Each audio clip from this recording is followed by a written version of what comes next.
Well, right now we've got another constitutional attorney. We have Shane Krauser, who's got a very distinguished background as an attorney. He is retired for the most part and is now working with training folks on the Constitution. And so what we'd like to do is have him have a chance to train you. So Shane Krauser, come on up. Thanks so much. Thank you so much. Thank you so much. It's a pleasure to be here. And like you, I'm desperately concerned about the direction of our country. But it's tough not to look at back at 1787, September 17th. They just finished up the convention, and Benjamin Franklin has one of the last words. And many of you may remember this statement. He says, "I've often wondered throughout the convention whether the sun that was engraved on the back of General Washington's chair was that of a rising sun or that of a setting sun." He says, "Today I have the pleasure of knowing that it is that of a rising sun." And I believe that the sun still rises on America. I don't believe that God's done with America, and I know that we're not done with God. And there's a lot of work to be done, so long as we have a firm reliance on the Creator. What I'd like to do for the next few minutes with you is inspire you with a little bit of a story with my children. I'd like to tell you a little bit about some of my perspective on shifting the culture through different messaging. I'd like to talk to you a little bit about what's going on in the political battle and some of the solutions that I see that really amplify what had been talked about last night and today, and then inspire you with one final word. So I have 6 children. I've been married for 30 years. My oldest child is 28. My youngest is 15. We have 5 boys and a girl on the tail end. We finally got our girl. And she's absolutely spoiled. And all of my boys know that she's spoiled. I remind them that she's my only daughter and that she will remain spoiled. And I also tell my boys oftentimes that they're incredibly lucky. That, you know, they're lucky that she was born number 6. Because if she'd been born first, y'all would have never come around. I got my daughter, right? I finally got my daughter. But one of the things that I do with my children is my wife and I, we very much, like you, love America. We love freedom. We love our founders. We believe that the Constitution is divinely inspired. It's something that we've taught our children. And we've taught our children that you were born for such a time as this. You were born at this time in this generation to defend the ideas of liberty, and it's going to take courage. And one of the ways that we go about illustrating this to our own children is every Christmas Eve, December 24th, we take our children up into the White Mountains. Now, who here has been to Phoenix? Who's been to Phoenix? So I live in Gilbert, which is about 25 minutes southeast of Phoenix proper. It's a little bedroom community of about 300,000 people. We go up into the mountains on December 24th, and we're looking for snow. So we're going up into the Payson area, Strawberry Pine, if you're familiar with those areas. Now, some years we're not so lucky because, again, we're looking for snow. And last year it was 75 degrees when we went up on Christmas Eve. That didn't work out so well. But historically, we've gotten snow, or at least it's been really cold weather. For purposes of teaching our children this lesson, it's important for it to be cold. It allows us to illustrate something that we want our children to experience. So we take them up, and we've been doing this for almost 25 years. And we take them up, and we're looking for snow, and I tell them the story of George Washington and his 2,500 troops. Christmas Day, 1776. We all know what happened. It was the crossing of the Delaware. And I talk about those 2,500 troops, and that months before, Washington had 25,000 troops.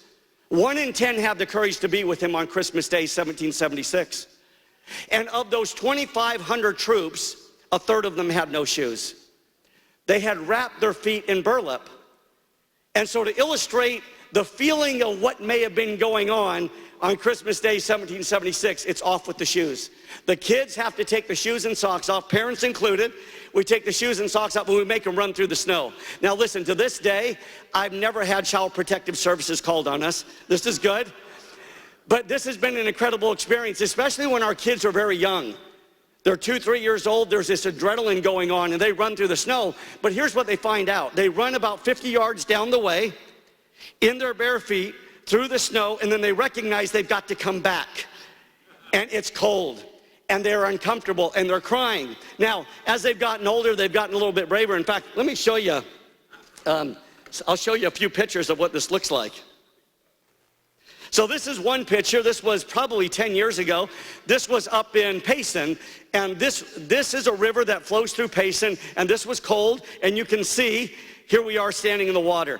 Now, the experience here is not a long one. We're not spending a half hour in the water, but I will tell you, well, you'll know this just as well as I do. You go into the water during the winter months, and it's incredibly cold, especially if you're up in the mountains where they're used to getting snow. It's a very uncomfortable experience. Here's another picture here. This is genuine snow right here just outside the Payson area. The angle of the camera is Dad not angling it right from the truck as I took the picture.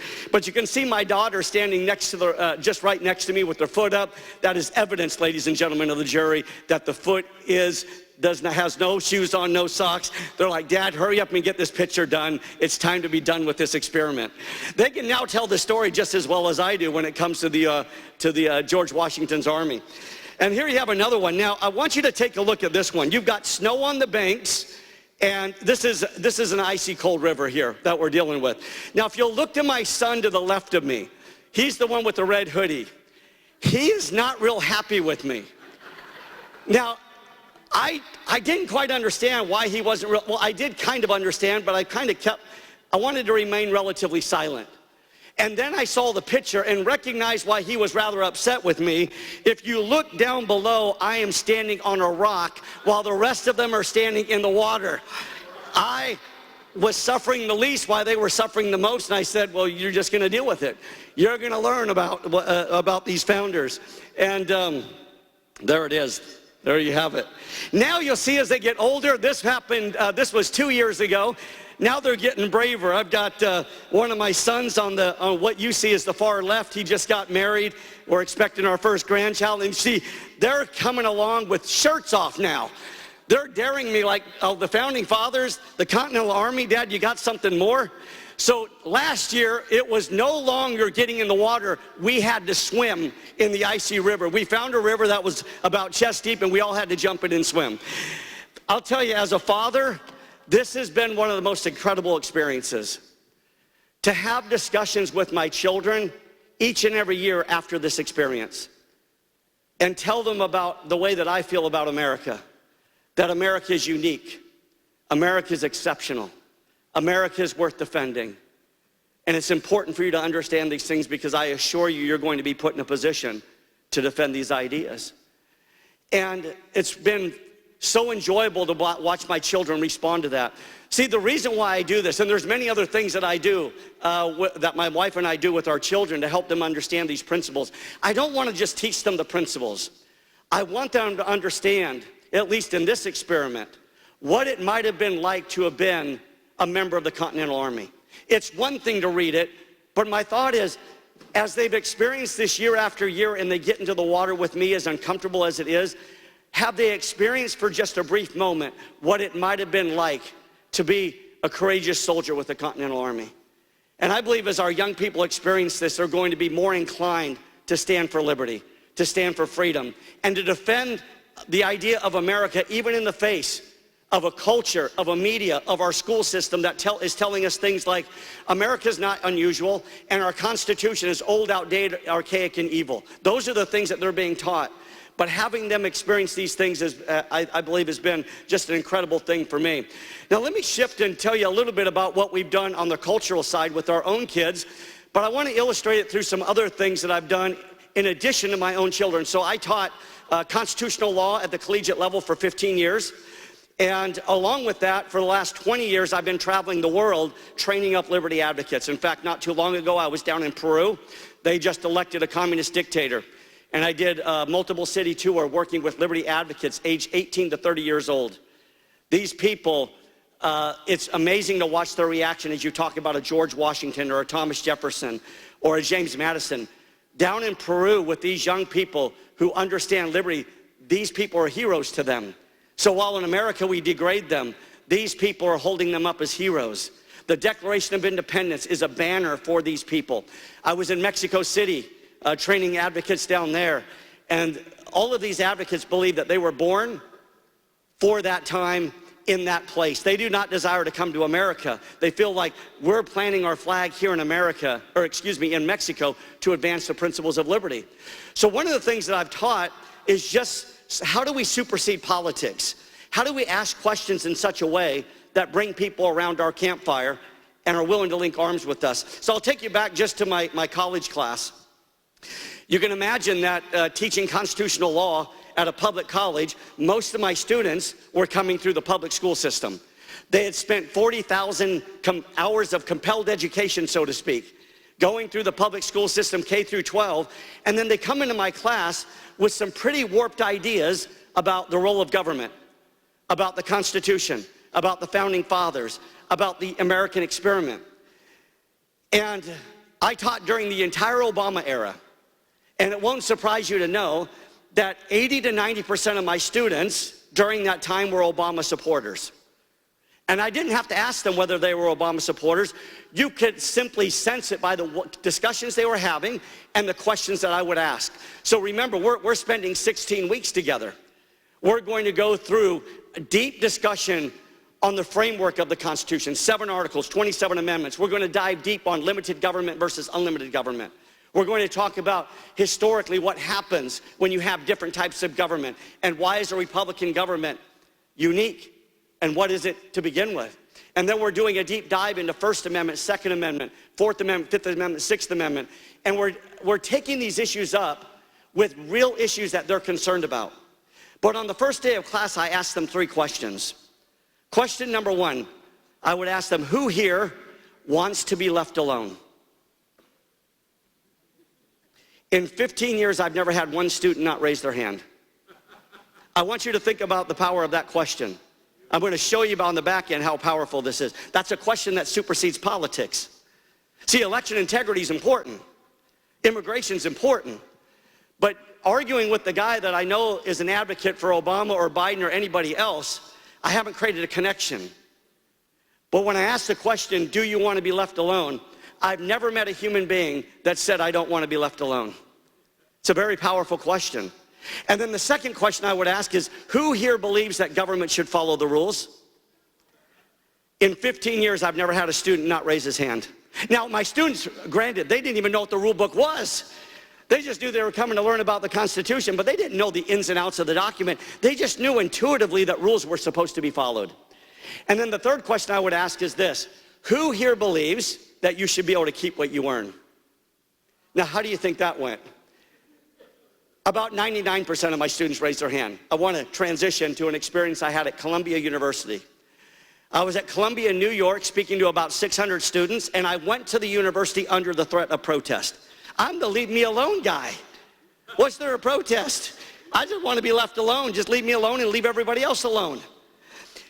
So I had 600 students there, and I asked those 2 questions, and every single student there agreed with my first 2 questions. I went to ask the third question: who here believes that government should, who here believes that you should be able to keep what you earn? And all but about 5 students raised their hands. So I had those 5 students stand up, and I questioned them on this idea of me and you not being able to keep what we earn. And they said, well, there's a certain amount of money that's too much. I said, what is that number, and on what basis do you choose it? And so we have this little discussion. I said, listen, here's what I know. Columbia is expensive. I know you've got money, and if you don't have money, your parents have money that they've given to you. And you've got computers, you've got iPads, you've got iPhones, you've got stuff in your backpack. What I'd like to do is, if you'll go ahead and bring those things right up here, and when we're done, I promise you this: we will march into the city together, we will go to a pawn shop, we will pawn those things off, and you and I together will decide who's most worthy of that money. So I'll go ahead and wait. Go ahead and bring those things on up. How many people you think took me up on that offer? 0. Not one. Why? Because socialism's a cute idea until it pertains to your money. And I saw these students in my classroom, going back to my classroom, experiencing an unbelievable transformation. In fact, here's what happened. I'll just give you an example. We would go into the First Amendment, and we were debating things like flag burning, just as an example, to really decide this issue of protected speech versus can government create exceptions. And this is an issue where the students get really hot and heavy. There's a lot of argument going back and forth, and I had one particular student who took a particular position. And I said, Joe, I need you to stand up. So Joe stands up, and I said, Joe, do you remember 6 weeks ago on the first day of class I asked you a couple of questions? He said, yes, sir. I said, I asked you whether or not you wanted to be left alone. Do you remember me asking you that? And he says, yes. I said, what did you say? He says, sir, I said I want to be left alone. I said, Joe, do you remember me asking you about government following the rules? He said, yes, sir. I said, what did you answer to that question? He said, I believe government should follow the rules. Joe, what I want you to do now is explain to the rest of the class why you are taking a position that revolves around you telling everybody else what to do and is a gross deviation from the rule book, namely the First Amendment. Go ahead and explain. And of course, it's this transformation going on. This transformation where they had never analyzed the issues that matter to us, the current issues that are going on, through the lens of leave me alone. For all of these years going through the public schools, they had been analyzing the issues that they care about on the basis of what feels good, what sounds good. And so here's what happened in my own class. For 15 years, semester after semester, very rarely did I get out of the parking lot before midnight. I was practicing law during the day. I was a prosecutor for 12 years out in Maricopa County in Phoenix. And during the evenings, I was teaching. So generally 7 to 10.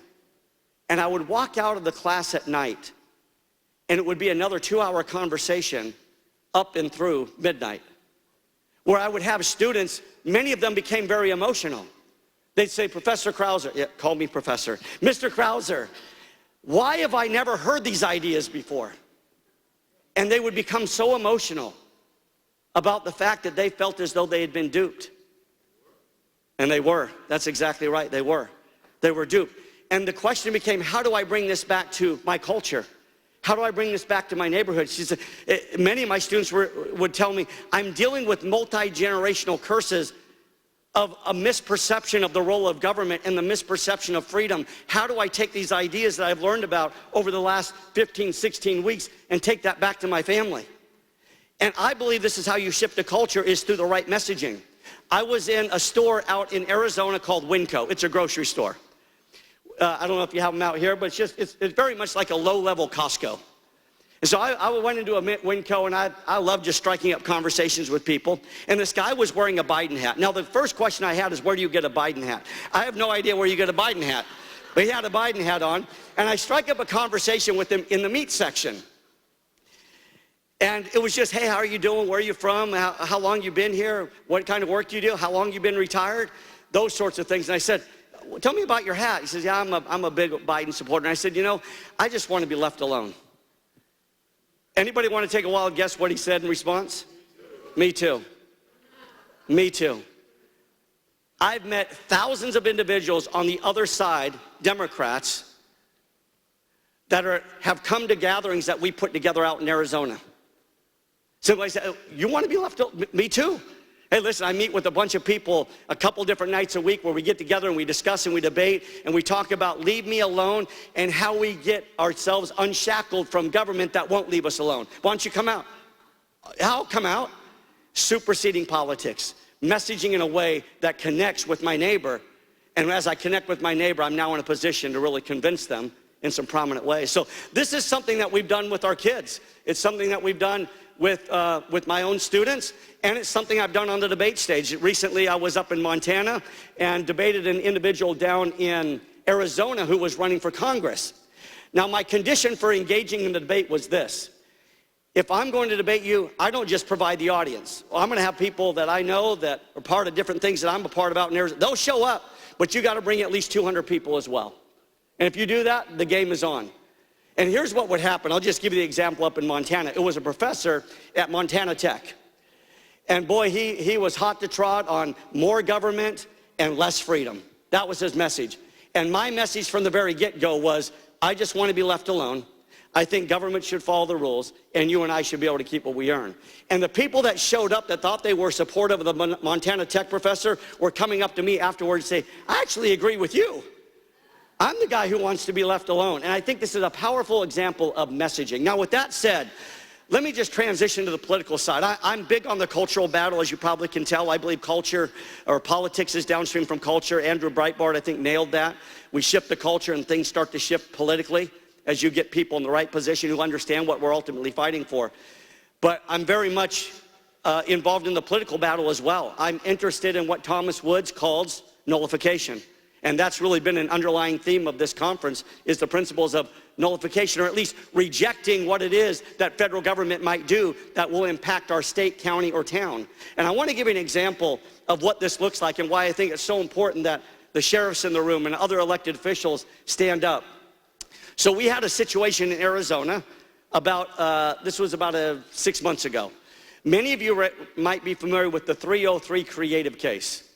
Now, the 303 creative case was decided in 2023 by the U.S. Supreme Court. And here's what this case was about. It was a website designer who refused to develop a website for a same-sex couple that was getting married. And the U.S. Supreme Court came down on the side of the business owner. They essentially said this: you cannot compel an individual, in this case a business owner, to utilize their creative expression in a way that would violate their free speech. I'll say that one more time. You cannot compel an individual to utilize their creative expression in a way that would violate their free speech. They sided with the business owner. Now, what many don't know is what our Attorney General did in Arizona. Days after that decision was decided, our Attorney General issued a press release and put on a press conference saying, we reject the Supreme Court's decision in 303 Creative. And we will come after any business owner, and you can still find the press release on her website today. We will come after any business owner that decides to behave in a way that the Supreme Court has now condoned. Now, I tell you, I was hot on this issue. I was watching for the reactions. Not one mayor in all of Arizona said a word.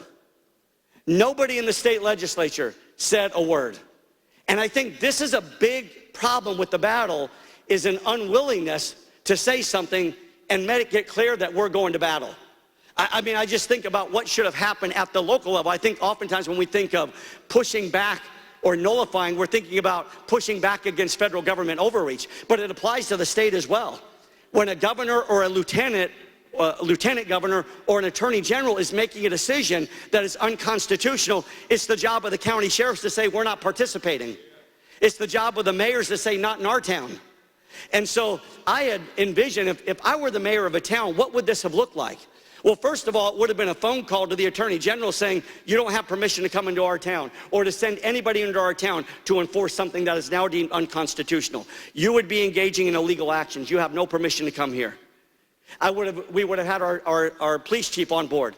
We would have let the governor know that your attorney general does not have permission. We would have made a phone call to the Department of Justice Civil Rights Division, making it very clear that you have an attorney general in Arizona that's gone rogue. And we will defend our business owners. We will utilize our resources to ensure that our business owners are protected should she come after them, and we will file 1983 actions against this attorney general and hold her accountable. These are the sorts of things that should have happened. Of course, when it comes to nullification, it's ensuring that we have the attorneys in place to take that battle on. It's not enough to simply say, I'm not going to participate, but it's ensuring that we have the mechanism in place. If any of you are familiar with, anybody familiar with Tom Woods and nullification? I think he just does a phenomenal job, and really that's the undertone of this entire gathering, is that when government issues a mandate, when they impose their will in a state, a county, a city, or a town that is not in line with Article 6, in other words, a law that's not made in pursuance of the Constitution, that law is null and void. That law can be rejected, ignored, and let's prepare to fight. So with that said, I think that this political battle, I believe that one of the critical solutions in America today is something that we've talked about last night and throughout the day, is that we've got to engage in that battle at a high level.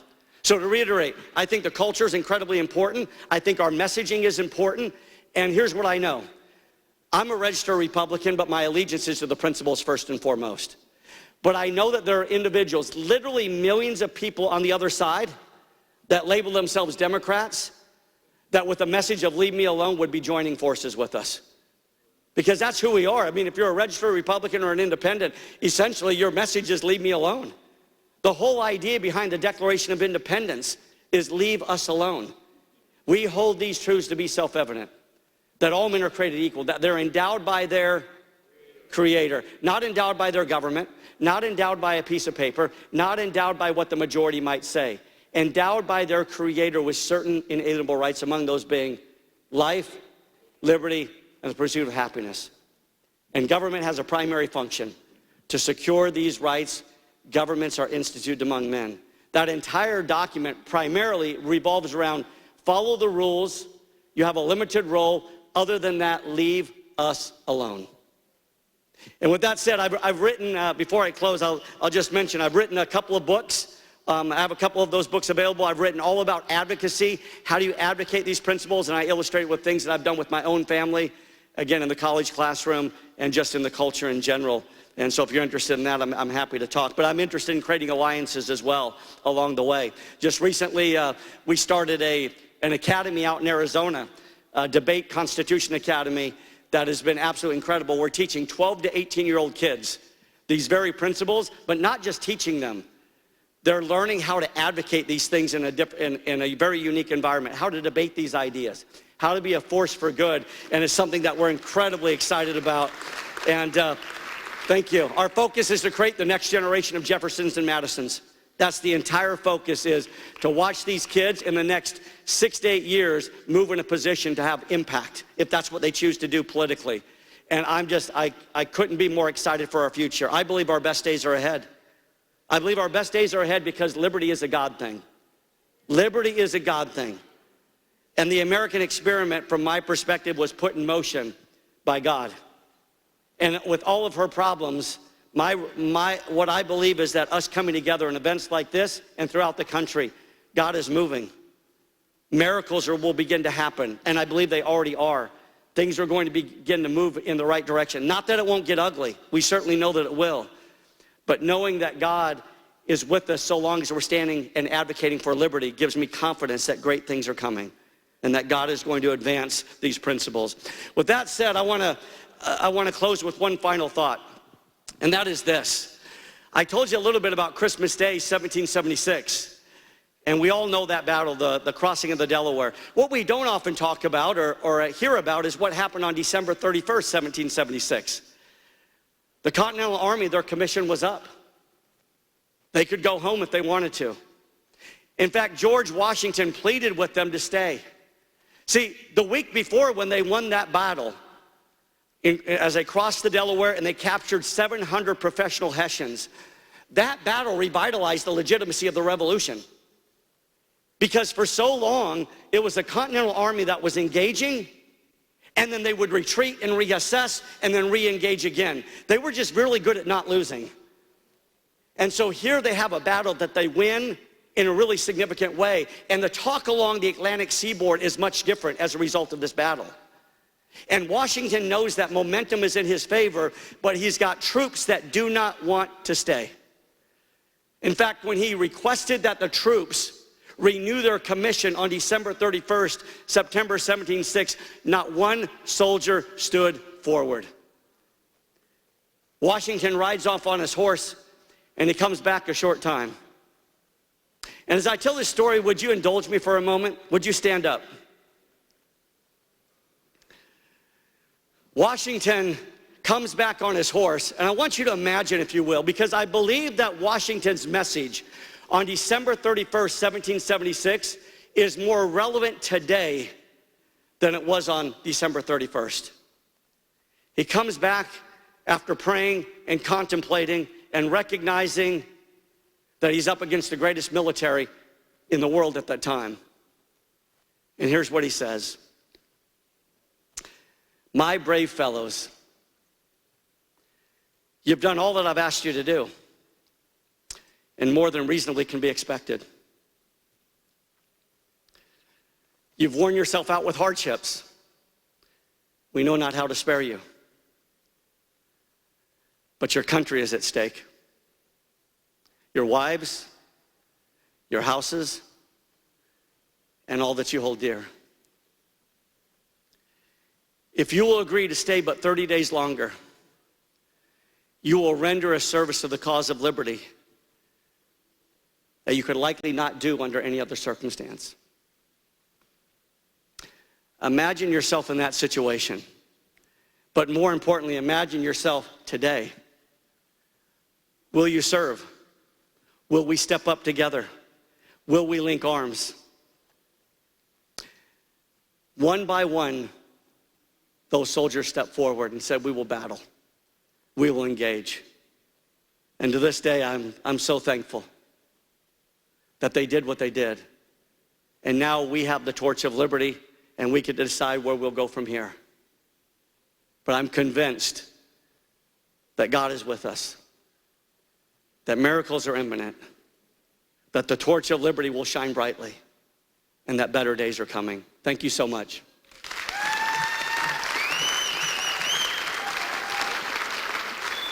Great job. Thank you so much.